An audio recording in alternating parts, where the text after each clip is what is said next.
Bonjour à tous, je suis Ariel Samevo, j'ai 21 ans, je suis de la commune de Port-Bouët et je suis agent stagiaire FASI. Les violences basées sur le genre, qu'est-ce que c'est? On les définit comme toutes sortes d'actes nuisibles à caractère physique ou psychologique destinés à un genre précis et dans la majorité des cas vers le genre féminin. Il existe plusieurs types de violences faites aux femmes, à savoir les agressions physiques, les agressions sexuelles, le viol, l'excision féminin. Et nous remarquons que ce fléau sévit très souvent depuis un certain temps dans nos sociétés de maintenant. Il existe plusieurs causes et facteurs des violences faites aux femmes, mais les plus alarmants sont les facteurs sociologiques et les facteurs médiatiques. En quoi la société a à voir avec les violences faites aux femmes?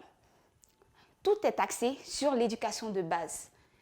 Pendant que le jeune homme est éduqué à être excellent, à être fort dans la société, la jeune femme, elle, est éduquée à être excellente que dans certains domaines. Je m'explique. Une mère dira à sa fille, tu seras une grande dame, tu seras une belle fille, tu auras un bon mari, tu auras de beaux enfants, alors que cette même mère dira à son fils, tu deviendras un DG, tu deviendras un chef d'entreprise ou tu deviendras un homme fort. La société à elle-même classe la femme dans le secteur de l'être inférieur et tel qu'un être qui ne peut pas dépasser les limites de l'homme.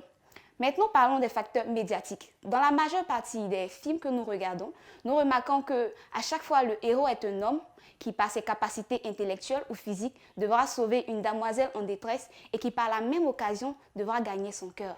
Dans ce contexte, un autre stéréotype de la femme naît. La femme comme être faible et être en danger. Y a-t-il des solutions contre les violences faites aux femmes? Bien évidemment. Tout doit être axé sur l'éducation de base. L'éducation de base doit prôner l'égalité des sexes et la promotion de la femme.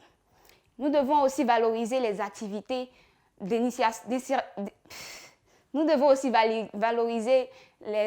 d'insertion de la femme dans les métiers dits à genre masculin, à savoir la mécanique, la science et l'éthique.